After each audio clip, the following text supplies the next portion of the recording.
Welcome to Little Johnny Chronicles, the Darkness series, episode 12 White Collar Criminals. Alright, let's talk shit about these folks. I don't know. I think as we climb the scale, as planned, we're breaking boundaries. Every time we talk about a new type of dark entity, we break some type of ceiling. As far as depravity, as far as the type of evil, the level, the concentration of the broadness of the malevolency. There simply is always more victims. The higher up we go up the tier, I try to do that on purpose, um, so we could see the effect that our behavior has on people as we indulge in worse and worse behavior. Again, my plea is to the actual people doing the perpetrating. Um, if you simply put your mind to, you know, exercise your skills in a more beneficial way to society, you can enrich yourself just the same, without all the carnage, without all the victims. Because as we will discuss today, we are now in territory, unlike the thieves and the vandals, the immoral folks, and the community criminals, where they tend to have, you know, a smaller body count, so to speak, if I can use that terminology. Now we're going to start to see body counts in the thousands. Now, of course, a thief, a bank robber, a pickpocket, they could have multiple victims over a career. But we're talking about individual incidents where these white collar criminals perform their crime one time or over a course of some months or year or etc. Because these are mid tier criminals, we're still in tier two. That they create more victims in a short period of time compared to the thief, right? Of course, there are different levels of thiefdom. We haven't gotten to the organized crime, right? Now we're talking organized crime, which is the next tier up, which is a different level of stealing, different level of criminality. So, we have to parse it that way. But as you can see, the thief has now delved into the realm of violence. That's why they're a bit higher up on the tiering system. The white collar criminal maybe doesn't exercise violence in the same capacity, but the level of carnage and the level of hurt and the level of destruction and the level of victimhood is much more broad spread. The people are affected in horrible ways where now you're looking at bankruptcy or people ended up on the street, simply because the white collar criminal steals much more money. They're using their intellect to siphon money from people in more and more insidious ways, and using systems, because now we're talking about people using systems, legitimate systems, to extract money from people's pocketbooks. So now we're violating people's trust, right? Trust in institutions like banks, and I'm not talking about government institutions, we haven't got there yet, but like banks, the healthcare system, things like that. So let's get into it. We often think of thieves as masked bandits sneaking into homes, pickpockets in crowded streets, or even cyber criminals hacking their way into a stranger's bank account. But some thieves don't need to hide. They wear suits, attend conferences, hide behind keyboards and telephones, and operate behind the veil of legitimacy. Yet they steal with methods so calculated, so insidious, that their victims often voluntarily participate in their own victimization and don't realize they've been robbed until it's far too late. Welcome to the next layer of the Tiers of Darkness, where we explore the white-collar criminal. Unlike your run-of-the-mill street thief, white-collar criminals don't rely on brute force or quick getaways. Their weapons of choice are trollish behavior, fraudulent schemes, financial loopholes, and the blind trust of the unsuspecting citizen. And while a single thief may rob a person, a white-collar criminal victimizes the entirety of society. Let's define it, right? So we're in tier two. white-collar criminals. White-collar crime, coined by Edwin Sutherland in 1939, refers to financially motivated, nonviolent crimes committed by professionals, often in business or government, for personal or corporate gain, involving deception, concealment, or violation of trust. Individuals exploit systems through embezzlement, fraud, or mass deception, often navigating legal gray areas to avoid consequences. Excuse me. So let's look again at how the tier 3 malevolent actor, whether it be a troll or an addict, an opportunist, or simply the adoption of acting in the realm of the 7 deadly sins, catapults us to the next tier, tier 2 of malevolency. All right, trolls. One of the trolls we discussed at length were marketers. Marketers often marks their victims through constant bombardment of demographic-specific ads. And we could talk about the ads. Television ads targeting senior citizens and the vulnerable. So there specifically we've found a target audience, and that's the elderly, which, because they're weak and vulnerable, and I'm not saying that there's anything wrong with that, they're not bad people because of it, but as we age, our cognitive abilities are tethered to modern types of fraud, modern types of malevolent behavior may not be as present, right? Because people are trying to protect us, hopefully. And because of that, we're not seeing the new way and of the way that the criminal behaves and the new ways that they're going to try to take advantage of us. And because of that, we kind of remain blind to it. So the targeted television ads operate in the very same way. You can look at ads for medications because they paint a nice rosy picture of how your life will become if you simply start taking this new pill. It always starts with a sunset. It always starts with, old man or old woman holding hands, etc., etc. And they paint a nice rosy picture. When in reality, they don't. They explain the side effects at the end, which they talk about death, stroke, heart attack, etc., etc. So they use that contrast, right? They give you the nice rosy picture, and they give you 29 seconds of that, and then the side effects are explained in the last second. They have the chairs, right? You're sitting in the chair and it helps you to get up, and they don't explain to you some of the downfalls of that, which means you're not exercising your own muscle, your skeleton, your musculature, all those things that are important to keep in shape as you age. They're taking that from you. Why? Because now you have to be dependent on their hip medication and a hip replacement because it's not as strong, etc., etc. And then you have the carts, right? You see the older people in the carts, and they're driving them all over the place now. Of course, it does improve mobility, but the hitch is we're going to get you to go places, but again, we're not exercising our bodies, and in turn, our bodies are breaking down even faster. I understand sometimes the car is a necessity, the chairs are a necessity, the meds are a necessity, but oftentimes they're pitched as a necessity when the real solution, the real prescription is exercise or just going outside or going for a walk, etc. And what does this do? What does all these marketing tools do? You remember, this is the troll, a tier 3 malevolent actor. They're not breaking any laws, but their intent, right? It's about the intent. The troll is a time vampire. It's an energy vampire. They're a trickster. They're a fraudster.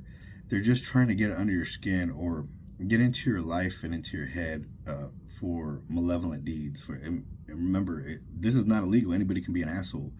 But should you be? The answer is absolutely no, you shouldn't. And what does this lead to? Desensitization to targeting makes for softened targets. So this bombardment of ads and stuff, even to the most strongest, most resilient, most intelligent senior citizen, eventually you start to weaken. You get tired of it, or they pitch the ad from the right perspective, or they get you at the right time. You're in a crisis in your life, and this thing might actually be helpful. You think to yourself, they get you when you're vulnerable, right? You get up to 400 ads on daily basis. I guess on average that's what it is. Some people say it's as high as 4,000. I don't know if it's quite that high, but it's definitely a lot, right? You get 400 a day. You're awake for 16 hours a day. 16 divided by 400 divided by 16 is, I don't know what it is. 10, 5, 4, 8, 80. So you get eight ads an hour, 80 ads an hour. I have it all wrong. It doesn't fucking matter, does it? Because that's 400 ads in a day. That's a lot to tolerate, especially when your time is so limited. You have better shit to do than to watch an ad. So what are these ads that I'm talking about? What are other ways, right? So credit cards. We spoke about the postal service, not the postal service, but the advertisers, the mailers, right? The people who send you shit in the mail, they're a fucking troll. They're sending you all this mail that you have to sort through, a lot of which is designed to look legitimate. So you have to open the fucking thing. And now you're looking at, you open it, it looks like a government check, or it looks like a correspondence from the VA, or it looks like correspondence from your insurance company. And you have to open it to make sure you're not throwing away a bill or something that you might be held responsible for later on. And it's an ad. And nothing is more frustrating than them wasting your freaking time with that nonsense. Troll, right? But they're offering you free money, free credit card, free interest rates, 0% interest rate, which none of it is true. If you turn the letter around and you look on the back, it's printed, predominantly, and I think by law they had to do that because they were putting in the fine print previously. There you go, the Consumer Financial Protection Bureau, which has been mostly abolished, was responsible for ensuring that those things were printed in a manner that was obvious to the consumer. Anyway, they offer you that stuff, and if you're in a bind, that money seems attractive. It's no good, no bueno. Loans, business loans. Everybody, not everybody, but a lot of us are aspiring entrepreneurs, and the lure of a $250,000 loan, no questions asked. Here you go, just apply for it. We'll give you the money. Who cares about your credit? Don't worry, you can pay it back over 20 years at $1,500 a month. Like, you don't have that money. And the guise is that this $250,000 is going to lead to productivity. It's going to lead to profits and $20,000, $30,000 a month, and you're going to be able to pay it no problem. It doesn't really work that way. You got to have a strategy. You have to plan. And the problem is it's that it's a mental trick, because you do believe in yourself. We should believe in ourselves. We should believe that we could get to that $10,000, $20,000, $30,000 in profit a month, or even just what do you call it? That's how much you make for your business, right? And of course you subtract your bills, but if you can get that, $30,000 a month, that's $360,000 a year, minus expensive, might still equal $120,000 in income a year after taxes and all your bills, etc. That's a significant income, especially if you're enjoying what you're doing. That's a huge lure, but you get this advertisement in the mail and it's shiny, and I mean, they do tests and they study this psychologically to see what paper is going to feel best in your hand, so that just holding it feels good. And it's a psychological trick. It's a switcheroo. And once you have the money and you're in debt and you didn't quite plan your business out right, or let's say you had the perfect plan but your business still failed, you're still on the hook for that money. You still got to make that payment. And now what? You're mortgaging your house, you're getting a second mortgage, or maybe you don't have a mortgage. Maybe that was the goal. We all have different methods to our madness, and they prey on those our weak psychology sometimes. Our limitations to think through the problem, and now you're hooked on this business loan. It's sick. I hate these fucking people. Excuse me, I'm sick, so it's kind of fucked up. Reverse mortgages. They get people to sign up for this plan where you don't have to pay your mortgage. And matter of fact, it's a loan, so they're going to give you money. They put your loan on pause. However, your interest is still accumulating on the loan. And you have to pay all this money back. You're borrowing against the equity in your home, essentially. But it's a poor plan. Like nobody in their right mind, I think, unless you were in dire straits, would sign up for this. It's not right, because what ends up happening is, if the payment comes due and you don't have the money, now you got to sell your house to get the equity out of it so you can pay this loan back. Um, if you die and you have a reverse mortgage, now your heirs have to sell your home so that they can sell back whatever the cost of the loan is, or pay back whatever the cost of the loan is. There's no way around it. It's just a way, again, for big companies to rob you of your asset. Remember, for most of us common folk, quote unquote common folk, if you can afford a house these days, your house is the biggest asset that you own.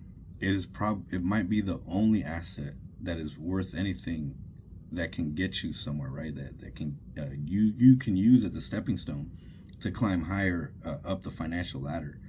But they want to steal that too. They want to take that too. I mean, matter of fact, you can look at the loss of all these jobs that's currently taking place, and it's happening in the commercial sector right now too, if you didn't know, if you're paying attention. So federal workforce is being shrunk, but also the commercial workforce is being shrunk because the economy is bad. And what happens to these people? How are they going to pay their mortgage if they just lost their job? Remember, the average American, that includes the federal workforce, regardless of whether they work and had a steady income, doesn't have $400 in their savings account. Well, we're going to see the fallout of this. By the end of the year, we're going to see the fallout from this. And what's going to happen, we're going to start to see foreclosures, or the shrinking of American savings even more, because maybe the federal workforce had a 401k savings plan. And what are they dipping into so that they don't go into foreclosure and they don't get dinged on their credit? Once they exhaust and deplete their cash savings, which they probably don't have, they're going to look into their investments and take loans out against that. And you can't take a loan out on your 401k, I don't think, if you don't have a job. So at that point, are you cashing things out in order to make ends meet? Probably. Why? Because most of us want to be responsible. Most of us are responsible consumers. They paint this picture that we're all horrible and ugly and negligent. It's bullshit. It's a fucking lie. And because people want to be responsible, they're going to deplete their savings. But once that money's gone, once the 401k is depleted, all the penalties that you still owe, right? Because now you got to pay a penalty plus 10% tax, or whatever the tax burden is, depending on your state. Ooh, and you have a federal and state tax. Forget about it. Your $250,000 nest egg, because you still plan to work 10 years. So you don't have that much saved, is now shrunk, and if it hasn't shrunk, it's been completely depleted, and you owe taxes. So good luck. So the reverse mortgage is a bad idea, but we get convinced that it's a good idea because why is it a product in the first place? Like, oh my goodness. Life insurance, premium divergence schemes. So they'll sell you a life insurance, tell you that you have it, you do the paperwork, everything looks legit, but when you pass away and you find out that the people, whoever sold you the insurance policy, is pocketing the proceeds. My goodness. And that's horrible. So let's use a good example, right? Let's not just talk shit. Let's open the can of worms on a true malevolent actor. So I came across this story. I was listening to a podcast, and somehow like the next episode of something played, and it was random, and it was a New York Times podcast, and it was a story about Acadia Health, and they started talking about the medical healthcare industry and how these people, Acadia Health, when you go to the emergency room, they would find ways to, or just to the healthcare center or whatever. If you're just there for routine care, you want to find out how you can get more care, or maybe there's something wrong, you need to get an increase in your medication or change medication. They were finding ways to turn people from the casual patient into inpatients, because you got to think about it. If I just have an appointment with my doctor and I just have a session and I just need advice on medication, or maybe I just need a talk counseling for an hour or so, that costs some money. But inpatient treatment, we're talking of up to $2,200 a day, which is what this story outlined, right? They have the potential to make up to $2,200 a day per patient, for their stay. So the incentive there is to figure out what insurance they have, because if you have insurance, now the game is on, right? Because they have a billable entity. And now that they can bill somebody, they have an incentive to try to keep you. And if they can make you an inpatient, not only do they want to keep you, they want to see how long they can keep you. So the story goes that you go to the emergency room. Somehow the emergency room uses Acadia Health is related to them in some fashion. For example, Acadia Health will advertise to emergency services like paramedics and cops and emergency rooms directly, so that if they have a patient that needs medical attention in the mental health capacity, they can just refer them, right? Because an emergency room doesn't always have the capacity to provide those types of services, the skills, or even psychologists or psychiatrists on staff at that time to be able to help somebody. So they can call the SME, the subject matter experts, which is Acadia Mental Health, and they can refer them to them, right? Immediately. Say, hey, call us 24/7, day or night. We can help these people. And what ends up happening is the patient gets a form, and under the guise of routine evaluation, it becomes an intake evaluation. And the doctors are incentivized to misdiagnose, even misrepresent the diagnosis of the patient, to cause the patient to have to be held, right? And there's a maximum amount of time, and it depends on what state you're on. So there's a bunch of other legalese there. But in states where the minimum hold could be 72 hours, now they can hold you for 3 days for some bullshit. You just showed up because you were having a crisis. You needed to talk to somebody. Some talk therapy for an hour or two might have helped. Now you're in there for 3 days. And the other dimension to this is that the insurance company could petition to keep you longer based on their observations. Oh, you didn't eat all your food. Oh, now you're being defiant, and you have other types of mental problems going on that we need to continue to evaluate. And so they'll file a petition with the court, which basically resets the clock, and now you got another 3 days or however long it authorizes. Usually it's until you could get a court hearing to do the proper evaluation. And I guess that's not a bad thing. However, they did this for, I think it was, I forget what city in Florida it was, but it was in Florida. You can look this up, and I'm going to try to link it on my Substack for you, so you can look it up yourself to show you that I'm not full of shit. 4,500 people, over 4,500 patients they did this to. Out of the over 4,500 patients, 54 were actually held, or it was actually justified to hold them longer. 54 out of 4,500. Just the dishonesty there. They knew damn well that they likely were not going to win the hearing, but because by petitioning for a hearing, they got to extend the time limit that the patient could be held, they could charge now the insurance company for the additional days. So, if you do the beer math, it was over 4,500 folks, but 4,500 folks times, I did a 5-day stay, right? I did the math for a 5-day stay at $2,200 a day is almost $50 million when you do that math. 54 people were actually deemed severe enough to be held, right? Out of the over 4,500 patients, 54 were only 54 were deemed mentally incapacitated enough, a threat to themselves or society, to actually need to be held longer. That is only about $500,000. So you can look at the cost disparity between shuffling everybody through this, or as many people through the system as you can, versus only legitimate cases. I have the potential to make almost 50 million versus 500,000 if I do it this other way. However, there are victims there. If I get involuntarily institutionalized for 5 days and I'm average Joe Schmo, I could lose my job. Who's paying my bills? Who's minding the fence, right? Who's taking care of my house and running and managing my household in that time frame? No, most of us cannot afford to lose 5 days of some type of productivity. Of We can't afford to lose 5 days in managing our lives. I mean, we already have mental issues. These people are actually exacerbating the mental condition of their patient, right? Do no harm, but they operate under the guise that, well, I'm not a doctor, I'm an administrator, I'm a business developer. My job is to develop the business and earn money for my company. It had nothing to do with medicine at that point.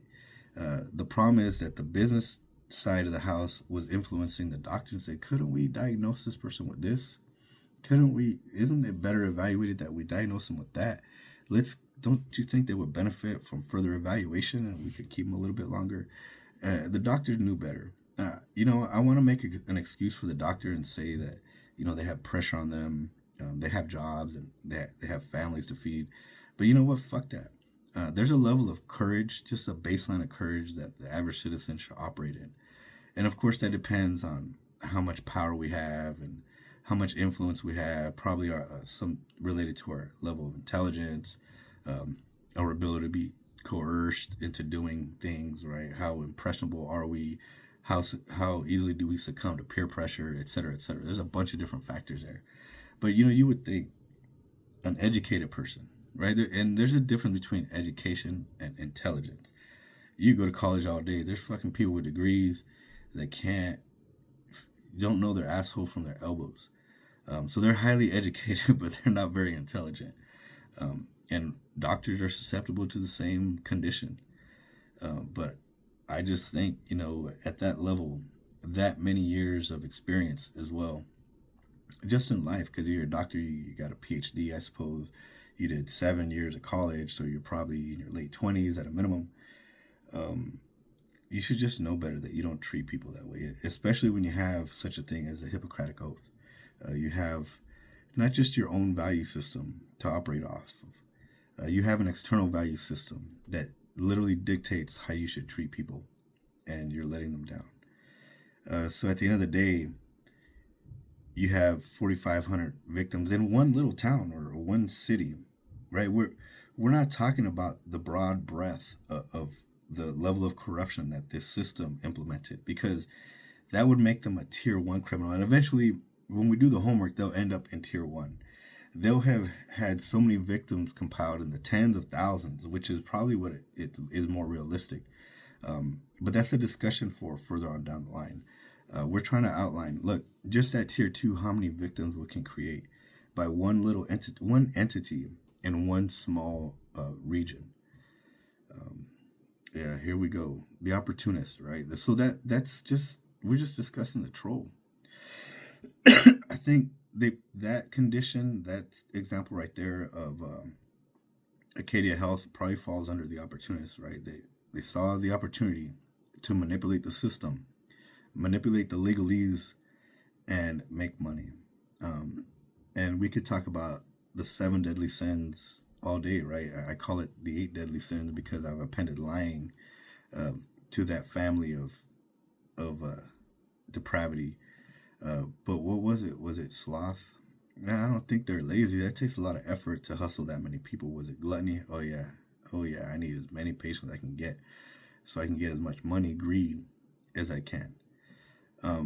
Was it lust? Yeah, the lust for power and money, right? Because these companies, once we reach tier 1, they influence our politicians to pass policies that make these types of things permissible. Remember, they took these people to court, and I didn't hear or see in any of the readings that I did, or even listen to the story. I listened to it twice.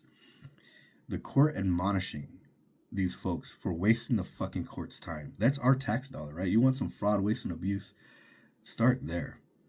And beyond that, where else could this fraud, waste, and abuse be identified? Through the Health and Human Services Inspector General's office. Of course, they fired all those people, so we don't have any accountability there. So, in my opinion, very much so, all the control mechanisms that have been established or had been established, because a lot of them are gone now, in the form of the Inspector General's office and the Consumer Financial Protection Bureau, they're gone, and those stopgaps, right, deregulation, have been taken out, and actually made it easier to perform these types of cruel deeds against the average citizen. All right, let's talk about something less less impactful. However, still with several victims. You have the Long Island pizzeria owner convicted of payroll fraud. So this guy underreported employee wages so he wouldn't have to pay taxes. So it was a tax scheme. And he paid his workers under the table. And you say, well, okay, that's not bad, because now the worker can avoid taxes too. Not when you go to collect Social Security. Those taxes, you didn't pay, that income you did not pay Social Security on. So that actually counts against you when you go to collect your Social Security check. Several employees came forward confirming they were paid in cash without tax deduction. It prevented him from having to pay the income tax on that payroll. I don't know. I just assume if you do it the right way, it's more beneficial. Even if you have to pay all them taxes, I mean, not only did he not pay the taxes to his employee for his employees, but the tax that his business would pay goes to cover his storefront. If you have a store, if you have a place, that curb, that street that is utilized, that the customers use to come in and out of your entrance, that they used to drive to your place of business, that's not free. If there's a pothole in front of your business, I just assume that if you pay your taxes, of course, we could talk about mismanagement of funds some other day, because I understand that pothole may not get fixed. But that money, some of that money should be going for the maintenance of that storefront that the public utilizes to get to your place of business. I don't know. It's frustrating to me all the way around. Let's move on to embezzlement, right? What is embezzlement? The misappropriation of funds by individuals in trusted positions. For example, with church treasurers stealing from donations. We'll talk about that in a bit. We're going to hit that up. Investment scams and Ponzi schemes, fraudulent investment operations promising high returns but collapsing eventually. Bernie Madoff, billions and billions of dollars. One guy created all this hardship and disruption for all these people. And I want to almost not feel sorry for them, because these are rich people that got scammed by another rich guy. But at the end of the day, it's still harmful to society, because his scheme is being played out on people of lesser means. And the blueprint he helped to develop. So there you go. Small business fraud. Owners engaging in payroll fraud. We just talked about when tax evasion or skimming profits. A car dealership charging fake fees. Legal manipulation. Patent trolls. We spoke about them briefly last time. Frivolous lawsuits, it's just beyond the level of comprehension. Why do judges entertain lawsuits that on the face are simply illegitimate? And you could say that the lawsuit is bound in some type of law. But again, like, these people are violating the spirit of the law. Why don't they fucking boot these people out of their court and fine them for wasting the taxpayers' time? Because the judge doesn't work for free. The building isn't free. All these municipal areas where these law proceedings are taking place belong to the public, and frivolous lawsuit people are fucking wasting our time and our money. You want some more fraud, waste, and abuse? There you go. And attorneys exploiting the legal system for profit. And of course, you got unscrupulous attorneys who under the guise of seeking justice for the plaintiff or the defendant, are gonna work and entertain this fucking shit. Where there are, I mean, I don't think all lawyers operate that way, but it just appears that because of the profit motive, if I can make $450 an hour, I'm going to sacrifice some of my values and justify it by saying that I'm seeking justice for my client. Um, you know, again, I wish Lady Justice wasn't blind. I think she very much needs to take off her blindfold and see how these people are operating. These spineless judges, and I'm not talking shit about. I hate to enter the political fray, so I won't. But I mean, it just on the surface of it appears spineless. And these attorneys, these uh, lawyers who think that they're helping the system. Well, they know they're not. They're hurting the system. Who think, but they're helping their wallet. You don't want to penalize people for wanting to make money, but you can make money. You can make all the money you want and be legit. I think that's my point here. Like, why do we have all these scam artists who are hurting people and creating victims when there really is no need to? You are going to make as much money, if not more. Some people operate in a way where their reputation is what makes them money. So who's a reputable good actor that you could think of? I'm having a hard time right now because business has not been behaving. So I don't know. I can't think of a business right now that operates in good faith, and I can't think of a way in which a company that comes to mind that hasn't stolen from the citizen or somehow corrupted the system in a way that makes it harder for the citizen to preserve their money or buy something of value. I can't think of a one. I'm sure they exist. I'm not saying they don't, but I can't think of a one right now. That's how shitty it is right now. But you got these lawyers who support that type of behavior. I don't get it. Financial industry crimes, mortgage fraud, insider trading, and predatory lending practices. Insider trading, I wish I could get on it right now, but that's a tier 2 entity. We could talk about our elected officials and how all that information, the laws that they make, and they know exactly how it impacts the industries that they're passing legislation for, whether it's for the positive or negative.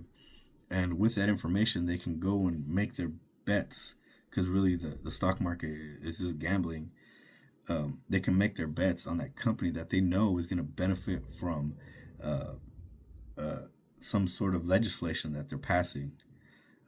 It should be illegal. Our elected officials should have their accounts frozen, or at least have some oversight or accountability on their investments. It's insider trading. All these uh, congressmen and senators and shit go to the halls of Congress, broke, and they come out millionaires. It's not rocket science. They're cheating. Um, they're more of your fraud, waste, and abuse. Example: the 2008 financial crisis. Of course, yeah, whatever. Recent examples of white collar crime. So let's talk about something more recent. This one's kind of boring, but it still creates a lot of harm, right? Let's see. The church treasurer who embezzled $800,000. In a notable case, a former church treasurer was convicted of embezzling $800,000 from Houston's First Baptist Church. Prosecutors revealed that Gerald G. Altick, 40, used the funds for personal expenses over several years before his actions were uncovered. So $800,000, that doesn't quite rise to the level of $1 million, but let's say he did it over 8 years. So he stole from the congregation $100,000 a year, on top of probably his salary. Oh my God. Let's say he did it over 16 years. That's still 50 grand. Could you use 50 grand tax free? And how many victims did he have? So you have to count the whole congregation as being victimized. How many people does Houston First Baptist Church have? I don't know. Really don't know if I have time to do a quick Google search on this, but let's try. Congregation numbers. It says around 7,878.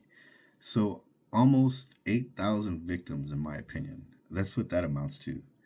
You don't have to agree with that, but it's about $1,000 per victim.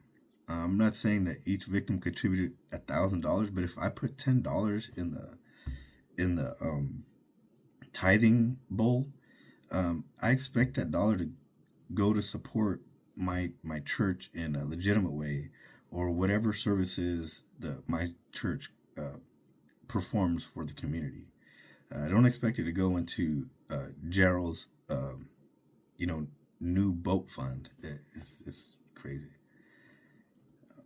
All right, low level example number two: the COVID relief fraudster. A Florida man, David T. Hines, was charged with excuse me, fraudulently obtaining $3.9 million in COVID 19 relief funds. Instead of supporting his business, he used the money to purchase a Lamborghini and other luxury items. So almost $4 million. And who's the victim? Society's the victim. We're the victim. That's our money. You want fraud, waste, and abuse? There you go. One guy stole $4 million from the government. And you ask yourself, well, how do you do that? Isn't anybody watching? Well, when you have a small government, mismanaged government in this case, nobody's watching. Nobody's minding the fence, and that money just goes out the door, no questions asked. And this is not the only story related to COVID. People, the stories are numerous. You can look this stuff up for yourself. Just the number. I don't know if it was something like 50% of COVID relief funds were fraudulent or something to that effect. I don't know if it's quite that high, but it's a huge number, and you can look that stuff up for yourself. And then we can move up to tier one. We already talked about Acadia Health, who can start as a troll. They're advertising, these are the services we provide. They tell the emergency room and the emergency services, we can help. Here we are. You use the service in a local community, and that community suffers because 4,500 of its citizens, who most votable citizens, right, with mental challenges and issues, get institutionalized unnecessarily, so that this company can extract money from their insurance company. Of course, it's not like insurance is cheap, right? At the tune of $2,200 a day times 4,500, reaching almost $50 million in money made. It's just crazy, and that's just one community. Multiply that times what they operate in 19 states, and I think the article said that they performed this practice in 12 of the states that they operated in. Again, that's just one city times however many cities, so like you could see how big this thing might get. Governments, major corporations, and elite financial institutions that manipulate legal frameworks to extract wealth, embedding their actions so deeply that they often go unrecognized as theft. My tier one example is the insurance industry's response to California wildfires. And it was in the news lately, so I won't belabor this point. But you pull the rug out from vulnerable citizens, right? You live in a fire danger zone. You could say, well, it's your responsibility. Okay, no problem. Give me some insurance, though. You won't provide any insurance at all. And the reason is not because they won't make money. It's because they won't make enough money. It's not that the profit isn't valuable. It's that it's not valuable enough. You ask these people how much money is enough, they'll say more. How much money is enough? More. You want more. That's the whole point of it. They just want more. It's not that it's not enough. It's not that it's not profitable. It's not that it's not beneficial to their business. It's just not beneficial enough. And that's the problem. I live in a non-high fire area, but typical insurance companies, and choose your brand, will not insure my property. I had to get commercial property insurance. Obviously, there were some other factors, but nonetheless, I should have been able to get insured through a typical insurance property insurance company. All the major brands that are available to you should have been available to me, but they weren't, because they said my house was risky, or the area I live in is risky. I don't live in a high fire risk zone. I don't. I look it up. You can look at the map. Anyway, so it's pretty crappy. So what are some issues with the the wildfires, delays and denials. Many policyholders encounter delays or outright denials of their claims. Some insurers cited technicalities buried in the fine print, while others installed payments, forcing victims to financially distress before they could pursue legal action. Your house just burned down. Now I'm fucking with your money. Money that you're entitled to because you paid your premium. It should come in a timely fashion, a reasonably timely fashion. But now I'm using delay tactics because I just don't want to pay you for some reason. I'm trying to find a loophole to get out of paying you, even though you did the right thing. For some people, that's traumatic. If you have little kids and they're in school and you don't have nobody, like we don't all have a rich uncle whose basement or second floor we can move into, or extra bedroom even. We're on our own. We're responsible. We want to be responsible citizens, and you're preventing me from doing that because you're being an irresponsible insurance company. Non-renewals and rate hikes. In response to increasing wildfire risk, some insurers, including, I won't say the name, have ceased accepting new applicants, because it's almost all of them, for business and personal casualty insurance in California, citing historic increases in construction costs and rapidly growing catastrophe exposure. But then they'll say that climate change is a hoax. I mean, that's really what they're talking about there. That's what they mean. Additionally, this company sought a 22% emergency rate hike to recover a $5 billion deficit following wildfire losses, though this request faced regulatory scrutiny. And again, they've been making money hand over fist and paying it to us. Don't pay your shareholders. Fucking put that money in the savings account so that you could pay my fucking loss when you need to, and you have the cash available to do that. But instead, they're paying shareholders who don't do a fucking thing, and they're paying out a dividend. You could argue about the validity of that system, but it's a poor system when I'm paying my insurance premium over time that amounts to thousands and thousands of dollars over time that has helped you to spread the risk for other homeowners where you had to pay out. And now it's my turn, and you can't pay the house. And especially when you're making money, your business is still profitable. You haven't lost a fucking thing by insuring me and covering my losses. Fucking criminals. Regulatory actions. I don't want to talk about them because the government is part of the problem. My final thoughts on why this matters. The distinction between street criminals and white-collar criminals lies not just in scale, but in the facade of legitimacy. While society is vigilant against overt theft, the subtle systemic extraction of wealth by white-collar criminals often goes unnoticed, perpetuating cycles of exploitation. So that's ChatGPT that wrote that for me, and I was having a conversation. I had to write some stuff up, but that's kind of along the lines of what ChatGPT and I were quote unquote discussing. You get people who have enough money, companies mostly, that can use the law to their advantage to defraud the American constituency. The fact that these loopholes exist only tells me, because it's absolutely direct evidence that our government officials, regardless of level, local, county, state, federal, tribal, are in cahoots with corporations or companies to create loopholes that allow the direct manipulation of the American citizen and the direct defrauding of the American citizen. Why would Acadia Health be able to hold people without their against their will, without legitimate reason, and then the court not admonish them and actually give them a fucking fine for wasting everybody's time? We're talking about one city, 4,500 people, over 4,500 people, and only 54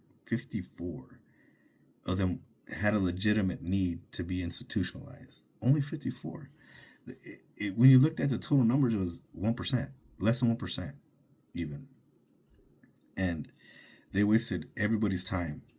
Not only that, but they defrauded the insurance companies out of all that money because there was no real need to institutionalize those people. Of course, it was all legit, So, of course, Katie Health never went to jail or got in trouble. I think there were some lawsuits. I saw that they paid, $400 million out here and $40 million out there. And you could say, well, that's significant. Not when they have insurance for that stuff. Because, of course, their insurance premium gets paid. And, of course, their insurance company pays out. Because they make way more money in paying the fines. They make more money by breaking the law or subverting the law and paying the fines than they would if they were trying to do the right thing. Now, I get it. I just said you make as much money as you want if you do it through legitimate means, but these are big companies, so maybe they're not going to make the tens of billions of dollars. Because if you look at white collar crime in general, white collar crime costs the federal government, not the federal government, the taxpayer, $230 to almost $600 billion a year. That's a year. And so you and I are paying what could amount to $500 billion in penalties because our government won't close the loopholes. Do you want some fraud, waste, and abuse? You could start right there and fix all those issues for the citizen because these are our tax dollars. We don't want to pay for wars in the Ukraine. We don't want to pay for this. Well, what about the war on us right here being perpetuated by these companies, by these white collar criminals through legitimate means? You can't catch every criminal, like the pizzeria owner who's paying his employees under the table. And I don't expect that guy to go to jail for 20 years. But when you victimize 4,500 people in one community and nobody goes to jail, that's a crime. I think the elected officials should go to jail for allowing that to happen. The judges who weren't imposing fines and penalties for allowing them, because once they start incurring fines and penalties in court, they'll stop doing it because they don't want to get in trouble, right? This is bad publicity. But they didn't stop them either. Why don't, you let the judges go to jail too? Take them off the bench. Let them lose their jobs for not protecting the citizen and not working in the best interest of justice. I get it. Well, I'm operating within the limits of the law, and the lawyers had a good. Here we go. The lawyers had a good argument. Fuck it. Was it valid? Was it? What about the spirit of law? What about the citizen? Who's protecting us? We don't have $1 million war chests to hire a lawyer to sit next to us and make up all kinds of bullshit and use legal fancy talk that is enabled by our legislatures to fucking abuse the shit out of us. It's a crime. Our country is going down the tubes, and people want to blame the left or the right. There's no fucking such thing. The left wing and the right wing are part of the same bird. There's no way around it.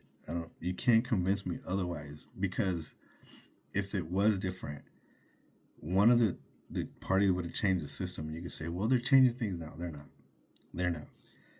Because you got some obvious fraud, waste, and abuse that isn't being stopped. They're not even looking at it. They're looking for dust bunnies under the rug, eliminating things that could actually help the citizen, and it's silly. These silly motherfuckers. So the white collar criminal, what can we do to fight them? I was looking that up too, and we could boycott them. We can stop using these people's services, but can we? Right? You have huge monopolies now because of the lack of regulation, because of the undoing of regulation. You got companies that all fall under the umbrella of one other big entity. You could look at media, you could look at insurance, you could look at banking, you could look at almost every other system. You could say buy local. You could use your your local federal credit union until they get bought out by somebody bigger, a bigger company. You could use your local mom and pop family physician. Of course, you hope that they're not defrauding Medicaid, because Medicaid and Medicare get defrauded at the tune of, what was it, $58 billion to $89 billion a year. And yeah, they're part of that larger 233 to $589 billion overall that the federal government gets defrauded by white collar crime every year. And the saddest part and what makes me the angriest is nobody goes to jail. Bernie Madoff, maybe he went to jail, but where did he go? Club Fed. He didn't go to Angola. He went to a place where he gets a rec room, and who knows what the benefits are there. Granted, we should have different levels of punishment, but the level of destruction and malevolence that he operated with, and the just the dollar amount, billions of dollars that we're talking about, the victim count that we're talking about, he did not deserve to go to Club Fed, but that's exactly where that guy ended up, and I think he died there, comfortable. And you got these young kids who, young men make mistakes. I don't think there's a way around it. I think that's just kind of how a lot of us are designed. But we don't get rehabilitation. We get pure punishment. You get what amounts to is modern day slavery. And some crimes maybe rise to that level of punishment, but in a Christian moral country, I think that it's not as,